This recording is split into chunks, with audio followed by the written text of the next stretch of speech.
Rebecca Lane had made a name for herself with her sharp tongue and unapologetic honesty. At just 32, she was the youngest primetime news anchor in New York. Her confidence and bold delivery made her a standout rising star. But tonight's segment wasn't like the others. President Donald Trump was set to appear live. As the countdown ticked away, Rebecca stared into the camera with her trademark smirk. "Up next, the man who tweets more than he talks policy," she quipped. Laughter rolled through the studio. The teleprompter read, "Trump interview begins in 30 seconds. Her producer spoke into her earpiece. "Be sharp, but keep it clean. Ratings are through the roof." Rebecca inhaled deeply. She wasn't anxious. She'd sparred with senators and grilled CEOs. But this was different. This was Trump. To her, he embodied everything broken in American politics, and she planned to confront it all, live on air. The screen split. Trump appeared from a quiet, modest office. No flags, no fanfare, just a desk, a pen, and a tired smile. "Good evening, Mr. President," Rebecca began, her tone measured. "Good evening, Rebecca. Thanks for having me," he replied calmly. That wasn't the fiery tone she had expected. She leaned in. "You've been making headlines again. Another speech stirring controversy. More tweets slamming the media." Trump chuckled lightly. "Yes, that sounds about right. But today, I want to talk about something different." Rebecca raised an eyebrow. "Not the economy? Not immigration?" He shook his head. "No. I want to talk about forgiveness, and a woman I met yesterday." The control room buzzed in confusion. Rebecca leaned forward. "Go ahead." Forgiveness? That wasn't the Trump she'd read about or sparred against. Her posture shifted, her curiosity piqued. "Yesterday," he began, "I met a woman named Grace Keller. She's a janitor at a VA hospital in Ohio. Her husband died in service. Her son has special needs, yet she smiled as she mopped the floor." Rebecca listened closely. "What does that have to do with politics?"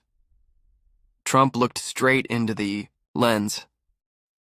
"She forgave the government for misplacing her husband's benefits. She forgave the people who forgot her sacrifices."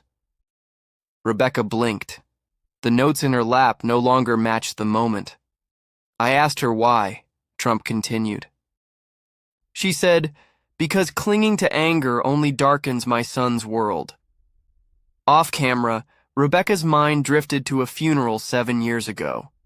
Her father, a Marine, had died overseas. Since then, she'd harbored anger at the military, the government, even her own mother. Trump's words unearthed something she thought she had buried. She shook the feeling off and returned to her anchor stance. "That's a powerful story," she said. "But one woman's forgiveness doesn't erase failed policies." "You're right," Trump replied. "It doesn't. But it reminded me that those we often overlook sometimes carry more wisdom than we do." Rebecca studied him. This wasn't about politics anymore. It was something deeper. "Why are you telling this story here, on my show?" she asked. Trump answered, "Because I think you need to hear it." She let out a short laugh, not mocking, just stunned. "Me? Why would I need to hear about forgiveness?" Trump's voice remained steady. "Because earlier, when you laughed, at my name it wasn't just humor. I've seen it before. That kind of laughter hides something else." Rebecca froze. "You're smart, driven, but there's pain behind the criticism. Not just toward me, but something deeper," he said. She didn't speak. "I'm not here to defend myself," Trump continued. "I've said and done things worthy of critique. But sometimes we're so focused on the fight that we forget we're all hurting." The room went still. Even the control room fell into silence. During the break, Rebecca sat quietly, sipping water. Her producer's voice crackled, "Keep going, this is gold." But Rebecca didn't feel victorious. She felt seen. "You all right?" her assistant whispered. She nodded but wasn't sure. When they went back on air, her tone had shifted. "So, Mr. President," she asked more softly, "what do you mean by healing?" Trump nodded. "I don't mean politically. I mean personal healing. For you, for me, for everyone watching." Rebecca adjusted in her seat. "You laughed at me earlier," he added. "But laughter can be armor. I've worn it too." She didn't respond. "I used to be a loud man hiding a lonely heart," he admitted. Rebecca's eyes narrowed. "Why, are you saying this now?"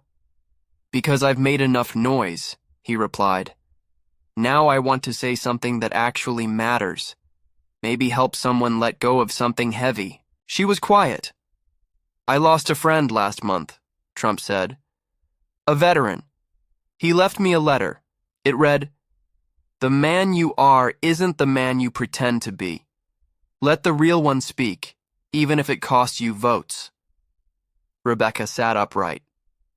"That friend was your father's comrade. He mentioned you." Her breath caught. "What?" "Captain Robert Lane," Trump said. "He was proud of you. Said your fire reminded him of your mother." Her hands trembled. "You knew my father?" Trump nodded. "I remember his bravery. And he told me he wrote to you often." She clenched her jaw. "He did. I stopped reading after he died." Trump pulled a folded letter from his jacket. "There's one more," he said. Rebecca stared at the yellowed paper. "How?" "He gave it to my friend, asked him to deliver it if anything happened. It got lost in paperwork. I found it last week." Her voice cracked. "Why didn't you send it?" "I thought maybe it should be opened. Here, under the light." Rebecca took the letter with trembling fingers and slowly unfolded it. She began reading aloud. "Dear Becca, if you're reading this, I didn't make it home. That breaks my heart. But your voice is your strength. Use it. Just don't let pain. Sharpen it into a weapon." Her voice wavered. Trump stayed silent. The whole nation watched. But for Rebecca, it felt like they were alone in the room. She continued, softer now. "I love you. Be louder than hate, but softer than anger. I believe in you." She folded the letter with tears streaming down her face. Chiwer. Screen cut to commercial. The studio was frozen in silence. Rebecca wiped her tears. Her producer asked, "Do you want to keep going?" She nodded. "I have to." When they returned, she faced Trump. "I didn't expect this," she said. "I've held on to anger for so long," he nodded. "It shows, but that's okay. Just don't let it define you." She looked at the letter. "I've spent years tearing people apart."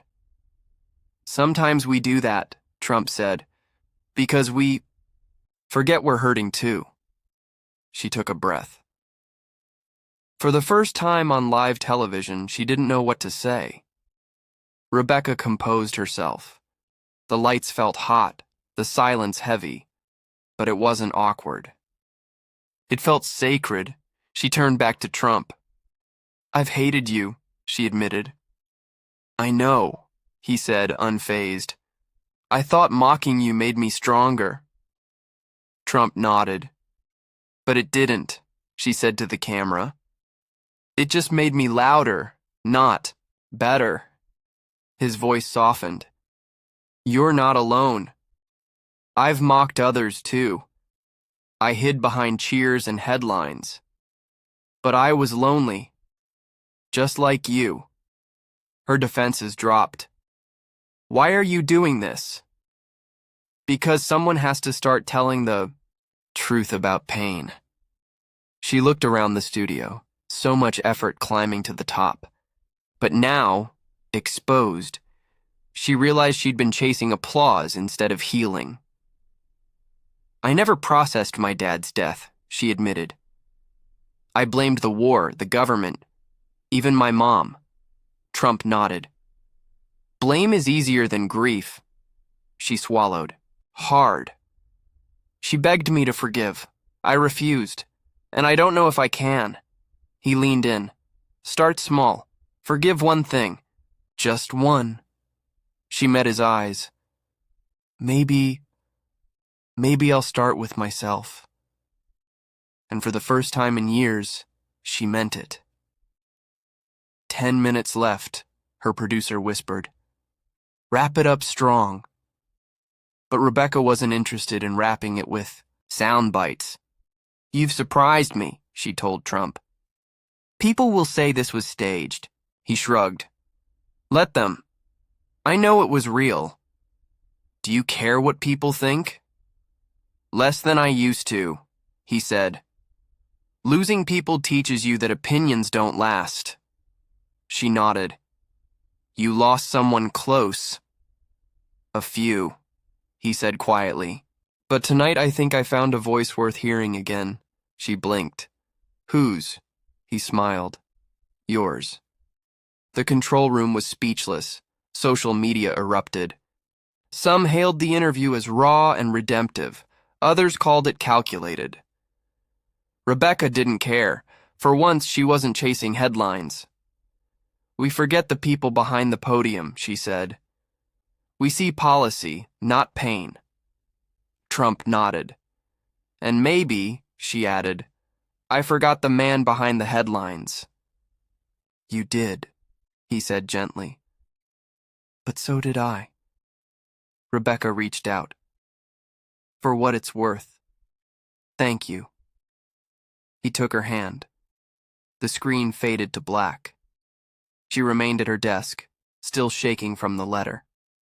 Trump had exited quietly, but left something behind. Her assistant approached. Are you okay? No, Rebecca said truthfully. But maybe I will be. She picked up her phone and called home. Mom? A soft gasp. Becca, are you all right?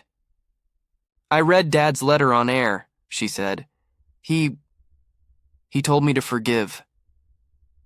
Silence. Then her mother whispered, He always knew you would. Eventually. Maybe that time is now. The next morning, headlines exploded. Anchor breaks down. On live TV, Trump gets emotional. Was it real? News meets humanity, a moment of truth. Rebecca scrolled through the noise. Many criticized her. Many praised her. But one message stood out. It was from a soldier's widow. Thank you for showing your heart. My daughter watched and said, maybe I can forgive too. That means everything. Rebecca smiled, closed her phone, and opened her laptop. She began to write. Not an opinion piece, but something new. An apology.